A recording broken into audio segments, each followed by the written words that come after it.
sahabat YKaki, salam sehat. Kita ketemu lagi di podcast We Care dan kita akan melanjutkan diskusi inspiratif dengan Bang Andri Garcia, Survivor YKaki. Episode kali ini pasti tidak kalah menarik. Yuk kita simak. Jangan lupa like, subscribe, and komennya ya. Nah, Bang Andri kan sekarang berarti udah berapa sekarang? 28 ya? Udah dewasa banget ya, udah mateng nih. Bohong. Nah, berarti udah mateng nih ya. Insyaallah. Waktu di zaman kuliah kan juga Bang Andri cerita tuh ke teman-teman kuliahnya ya, kalau Bang Andri ini penyintas kanker kayak gitu. Nah, setiap ada lingkungan baru yang Bang Andri temuin, Bang Andri juga ceritain nggak kalau misalnya Bang Andri tuh penyintas kanker? Iya sih. Iya. Kadang ada rasa bangga aja gitu. Apa ya? Rasa bangga yang mungkin nggak semua orang bisa hadapin. Mungkin orang juga banyak yang mengadu nasib kan. Kayak misalnya, lu nggak tahu aja kanker mau seberapa gitu kan. Gua yang penyakitnya ini dan ini gitu kan. Pernah gini gitu kan. Sebenarnya apa ya? Dalam pergaulan memang nggak semuanya kita harus bisa ceritakan gitu ke orang lain. Terutama apa ya? Kita punya kasus, kita punya hal yang perspektif kita itu tidak bisa dijangkau sama gitu, seirama dengan semua orang di sekitar kita gitu, even itu teman atau keluarga gitu kan. Tapi keluarga pasti iya sih, mungkin keluarga jauh gitu. Karena yang mengalami tubuh kita itu ya kita sendiri. Kita mengalami itu dengan perjalanan yang cukup panjang gitu, dimana pertempuran demi pertempurannya melalui pengobatan gitu. Obat yang harus masuk itu harus bisa diterima dengan baik dan badan kita harus siap gitu untuk stabil dan tetap tegar, tetap kuat lagi, berdiri lagi gitu kan, istilahnya gitu. Nah itu orang nggak bisa ngeliat itu gitu, karena orang melihatnya ya Andri ini baik-baik aja gitu dan dia kuat gitu, ya udah dia bagus, dia semangat gitu, that's all gitu. Itu yang orang mau lihat gitu, karena setiap proses yang kita lalui ini kita jadikan aja itu sebagai apa ya, alasan kita untuk tetap semangat hidup gitu. Karena nggak semua orang yang bisa mendalami perjalanan itu bisa membuat mereka tuh jadi semangat hidup untuk dalam waktu yang panjang gitu, terutama melewati kuliahnya, melewati kerjanya, dia mau ngelamar kerja tuh nggak ada semangat, tapi ingat lagi ke belakang, oh saya pernah berjuang lebih jauh di sini, saya pernah mencapai puncak dan saya harus jalan lagi puncak lagi, dan itu sebenarnya nggak sulit gitu. Yang penting jadi contoh buat orang lain gitu, untuk menunjukin bahwa kita mampu, kita bisa gitu. Dengan apa? Dengan tekad yang kuat dan doa yang pastinya doa yang pastinya khusyuk ya, yang pasti kita minta pada Tuhan. Intinya itu, yang terbaik aja, nggak ada yang lain. Oke. Tapi selama Bang Andri ceritain ke orang-orang sekitar tuh, kalau Bang Andri ini penyintas kanker, biasanya tuh reaksi mereka tuh gimana sih? Ya ada yang kayak wah gitu, ada takut gitu, kok bisa gitu ya. Itu temanku sepupuku ada yang sakit kanker tapi nggak sembuh gitu kan. Oh gitu. Jadi ada yang sharing-sharing juga gitu ya tentang pengalaman-pengalaman mereka juga. Betul. Tapi pasti ya itu sih ngerasa bangga sih, karena ya Bang Andri udah berhasil ngelewatin masa-masa tersulit kemarin gitu kan. Nah, Bang Andri kan sekarang udah kerja ya. Itu kan kalau di CV itu perlu dicantumin nggak sih kalau kita tuh penyintas kanker gitu? Iya perlu. Perlu dicantumin? Iya.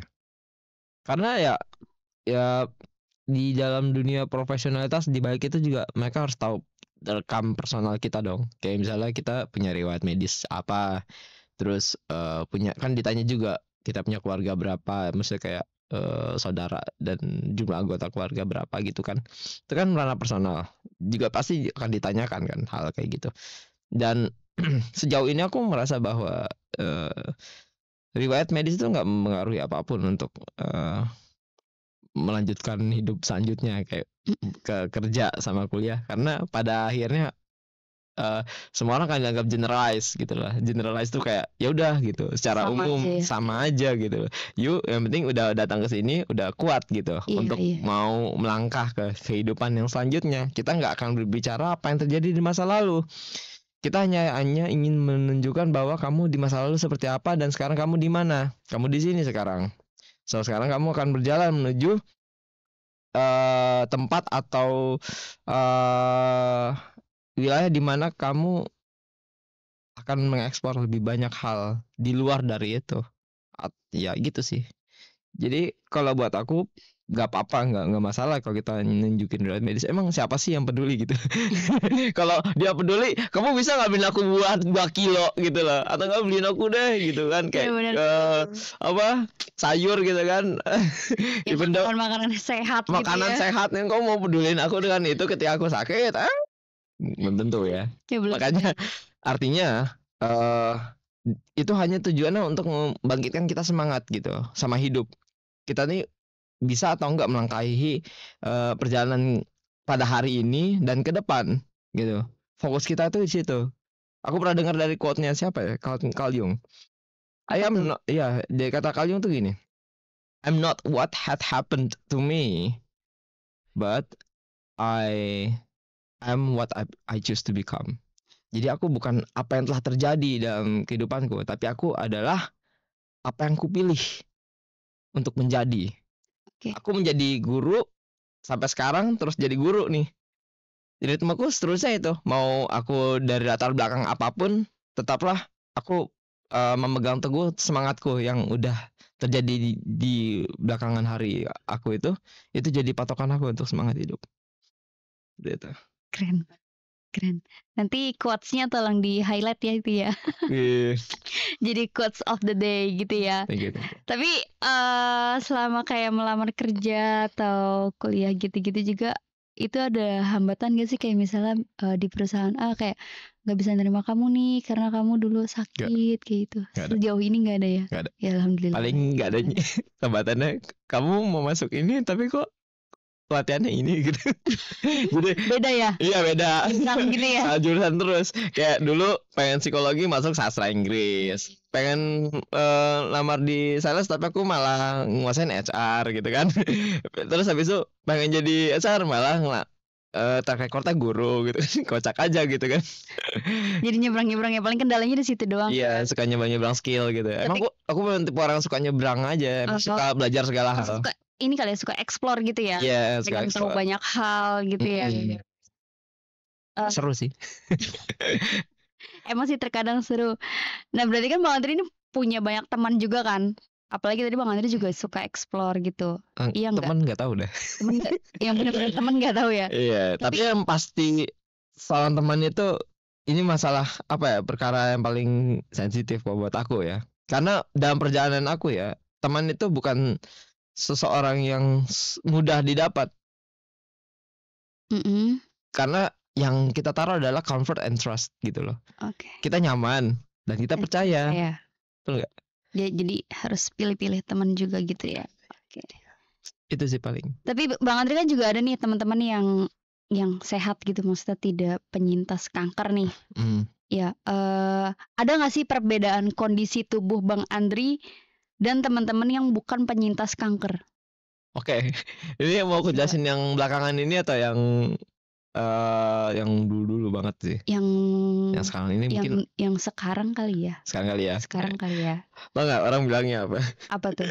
Di kantor tuh ya, mereka sering bilang gini, Mr. Andri, kamu kok emang nggak capek gitu kan? Kamu dipanggilnya Mister? Iya, karena kan ya ngajarnya kan anak-anak yang inilah gitu, yang atas English based gitu ngomong. Oh iya, karena guru dipanggil Mister jadinya. Iya, bukan Ustadz. Kalau Ustadz di masjid dong. Iya. Kalau Ustadz di pesantren. Iya benar. Saya jadi Ustadz pernah, jadi Mister pernah. Jadi apa aja pernah ya? Jadi Habib pernah sih.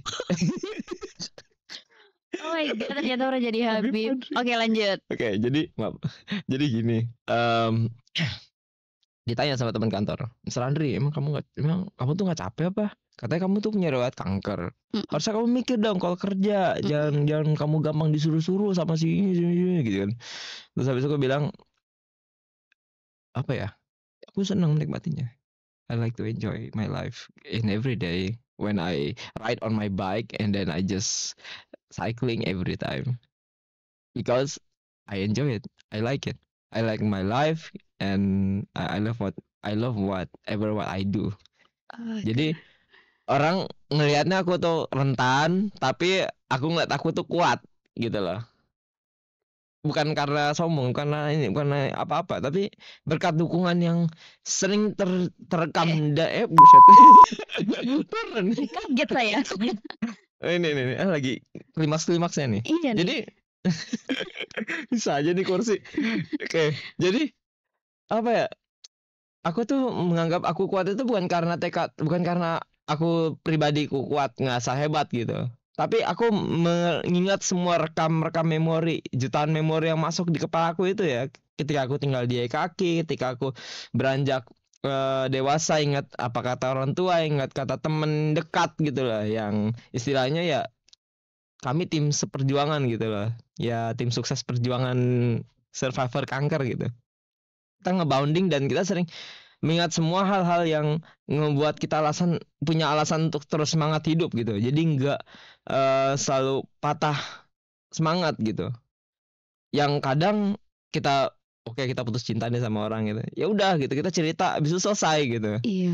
Cari solusi, kita harus ngapain dan sudut pandang masing-masing gitu. Dan itu yang buat kita tuh jadi apa ya, makin lama makin punya alasan buat hidup gitu. Jadi ingin bersemangat hidup gitu. Nggak berhenti karena apa ya, karena alasan sepele gitu. Dan kalau misalnya bos pengen aku ngerjain murid si A, si B, si C, ayo gitu. Aku mau belajar. I want to learn more about world gitu loh. Karena aku Itu tadi kamu suka, kamu nyaman sama kerjaan itu. Exactly. Ditambah lagi, ini yang paling sensitif sih. Ini yang buat alasan aku itu karena aku ngerasa Tuhan tuh kasih aku kesempatan kedua untuk hidup. Dari aku dulu pernah koma 2 hari itu. Pernah koma 2 hari? Ya, dan aku nggak ingat apa-apa.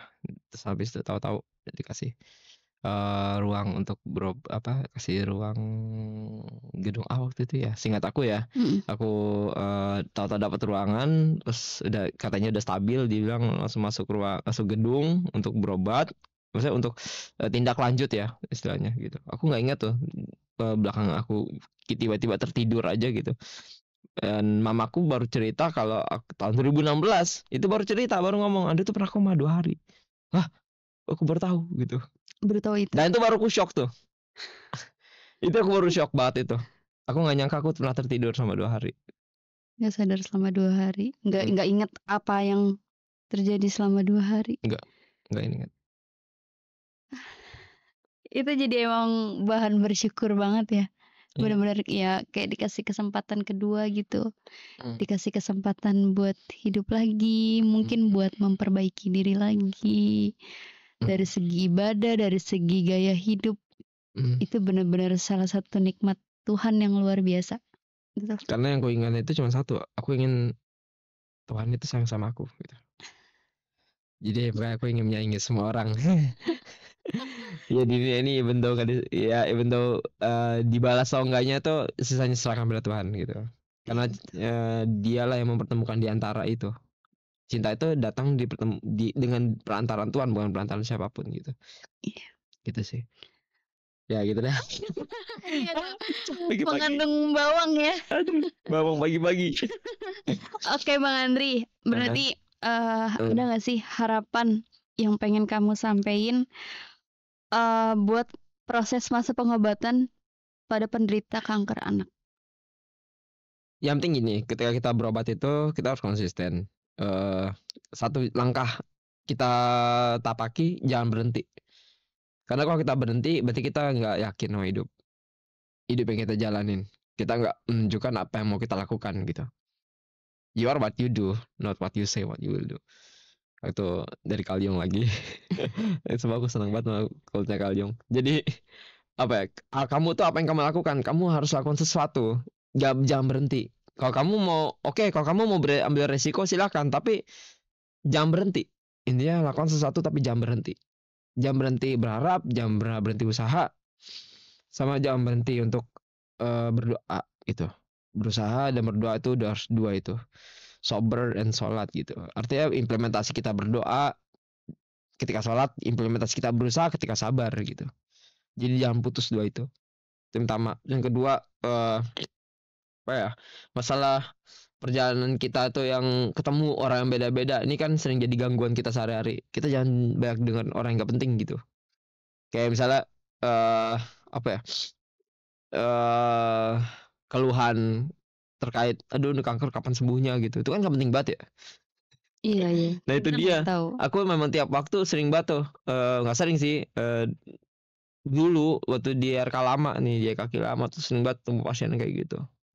Makanya aku sedih sebenarnya dengarnya itu. Cuman di sisi lain aku harus nyemangatin anaknya gitu.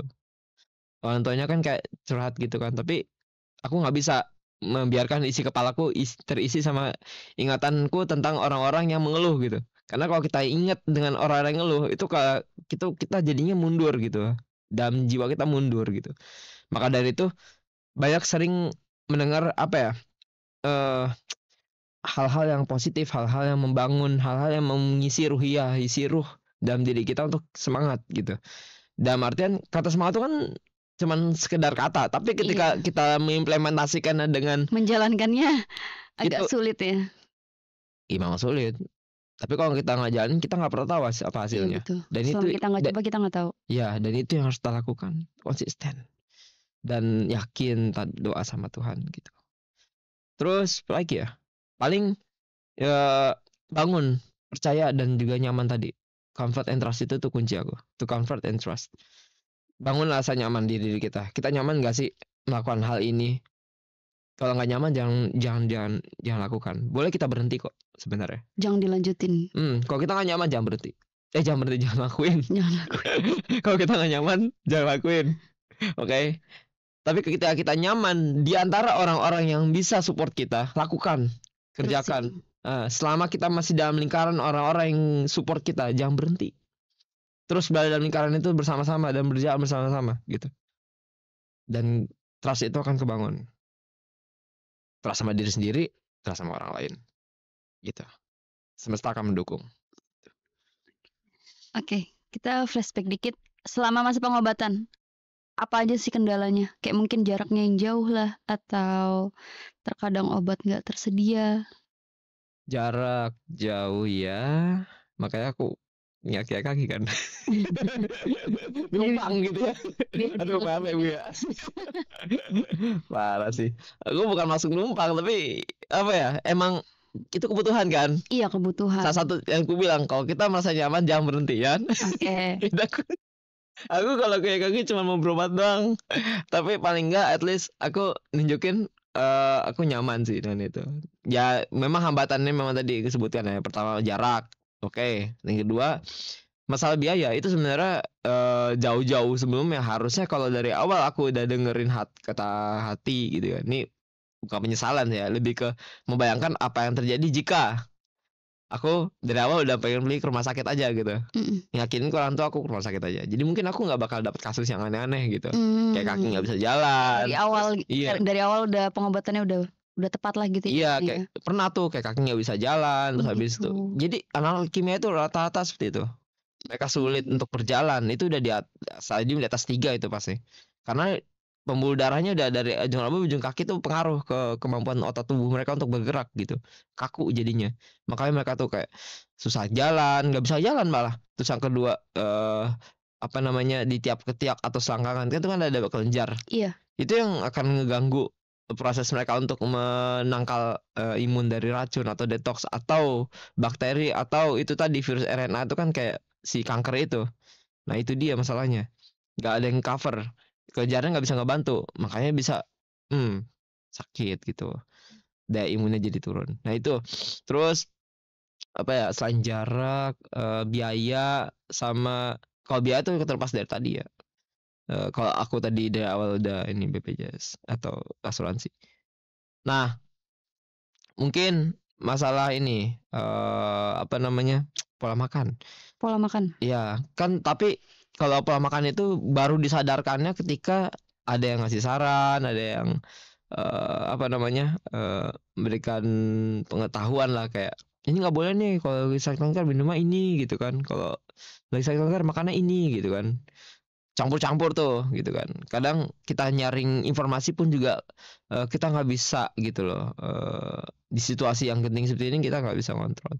Makanya mungkin pola makan juga kita makan asal-asal aja gitu waktu itu. Jadi nggak tahu yang kita makan tuh apa. Terus apa lagi ya? Paling itu sih informasi sebenarnya. Sama kayak ketiga itu sebenarnya poin 3 jatuhnya informasi yang terbatas. Itu hambatannya yang paling penting. Karena kebanyakan pasien kanker itu kebanyakan mereka punya hambatan dari informasi. Misalnya kayak dia nggak tahu nih cara mendeteksi dini. Telat ini ya, telat dapat informasi gitu Ya, ya. telat untuk mendeteksi dini lah gitu. Kayak misalnya sakit kanker tapi dari mana taunya gitu loh.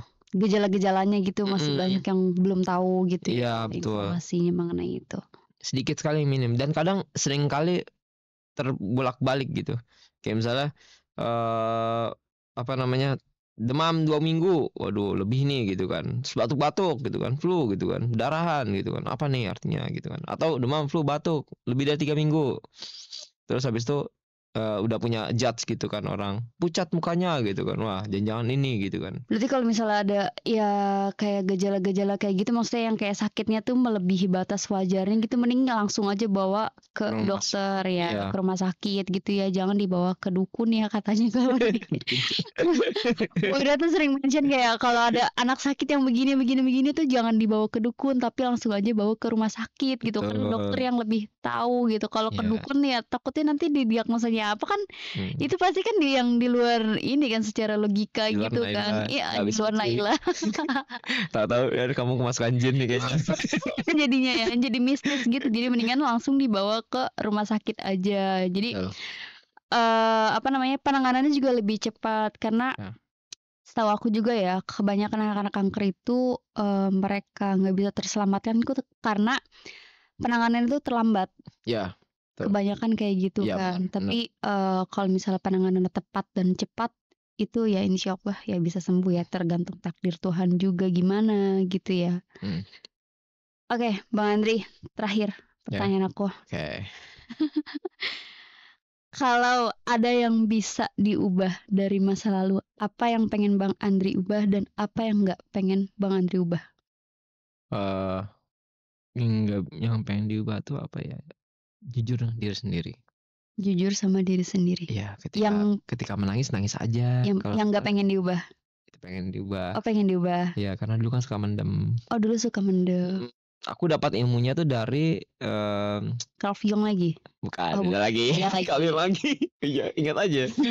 Oke, jadi sewaktu lagi pengobatan ada yang memperkenalkan aku sebuah produk gitu loh. Dia mempresentasikannya dengan air. Jadi air itu kalau ketika kita emosi itu akan berpengaruh gitu. Kita ngasih musik yang baik. Air apa itu?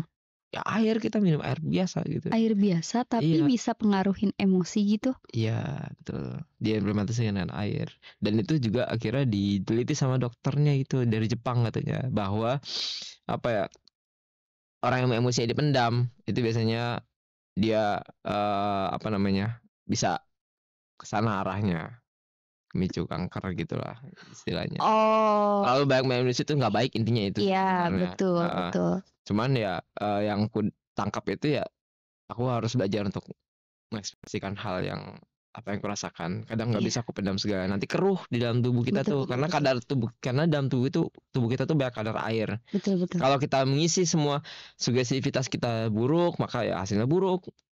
Kalau kita merasa jalan hidup kita tuh merasa termentok dan nggak ada jalan gitu ya pasti segala sesuatu yang kita jalani pasti nggak akan ada jalannya. Makanya ya itu tadi aku bilang memang ilmu air tuh penting banget. Dan yang pengen aku ubah di masa lalu sebenarnya itu aku tuh pengen coba jadi jujur sama diri sendiri harusnya sejak awal. Nggak jadi orang mendam, nggak jadi orang yang penendam ya. Berarti kalau mendam berarti penendam dong ya. Jadi asosiasinya kurang lebih seperti itu. Aku nggak mau menyelesaikan permasalahanku dengan keluarga, dengan teman, dengan siapapun itu selagi aku bisa jujur sama diri sendiri jalannya akan baik gitu. Terus sekarang udah bisa jujur sama diri sendiri? Insya Allah. Jauhin insya Allah aja ya. Insya Allah aja ya, jangan banyak momentum karena memang kalau ada emang gimana ya? Karena kalau kita stres atau ada yang dibenem tuh emang pengaruh banget ke kondisi fisik kita gitu. Jangankan untuk ya yang penderita kanker, maksudnya kita yang normal aja tuh kalau misalnya kita ada mendem sesuatu tuh itu bakal ngaruh juga ke fisik dan itu berpengaruh banget karena pikiran kita juga berpengaruh itu lagi kan. Terus berarti yang pengen kamu ubah, yang nggak pengen kamu ubah? Semangat menjalani hari. Semangat menjalani hari. Berarti ini tiap hari semangat banget dong. Aduh, ini harus dicontoh ya. Harus semangat terus gitu kan. Jadi kan apa ya, dunia itu ladang permainan gitu ya. Setiap hari kita bangun pagi ya yang kita lakukan adalah ya bersenang-senang saja gitu. Yang kita lakukan bersenang-senang saja. Mamaku juga bilang gitu. Andre ke rumah sakit ya udah senang-senang aja. Kayak anggap aja ke hotel, anggap aja ke mall gitu Anggap kan. aja staycation. Iya, anggap aja jalan-jalan di mall RSCM gitu kan. Mana gede kan waktu itu gedungnya di Kiara, dingin sekali AC-nya gitu. Banget kayak ada salju di dalam itu. Jadi dingin banget. Enjoy your life and enjoy your what is it? Enjoy what you do. It's very important. Nikmatin hidup, nikmatin apa yang pengen kamu lakuin. Begitu? Oke. Kayaknya udah cukup. Udah cukup apa belum nih? Ya, serah. Udah tunggu. Tapi kan tadi Bang Andri juga ada kegiatan lagi ya habis ini. Iya. Ya, jadi kayaknya buat sekarang tuh kita cukup dulu ya. Kita cukup dulu. Mungkin nanti kalau ada kesempatan kita bisa ngobrol-ngobrol lagi. Kayaknya juga masih banyak sih yang pengen ditanyain ya. Bang Andri, jangan sedih gitu dong. Tadi kan nangisnya udah ya. Belum, aku siap. Aku bisa pergi. Belum siap berpisah. Gak sih, belum siap untuk terlalu lama di sini. Aduh, oke deh. Bang Andri, terima kasih banyak buat waktunya. Terima kasih banyak buat ilmunya juga. Ini kan juga salah satu ilmu ya buat para audiens nih, buat nanti penonton-penonton podcast YKaki. Terima kasih juga buat sharing-sharing pengalamannya gitu. Mungkin ini juga jadi bakal pembelajaran yang berharga juga buat kita masyarakat awam yang belum mengetahui tentang kanker gitu. Dan terima kasih juga kepada penonton podcast YKaki. Semoga ini bermanfaat buat kalian dan pasti ini bermanfaat buat kalian ya. Terus juga oke deh, jangan lupa like, comment, and subscribe, oke? Jangan lupa juga semangat buat menjalani hari. Sampai jumpa di podcast YKaki selanjutnya. Bye-bye. Nah, teman-teman, gimana nih diskusi part 2 bareng Bang Andri? Semoga bisa memberi inspirasi bagi para pejuang kanker cilik untuk bisa terus tetap semangat seperti Bang Andri, serta bisa menjadi pengetahuan dan pemahaman bagi kita semua yang ada di sekitar para pejuang kanker. Because we care.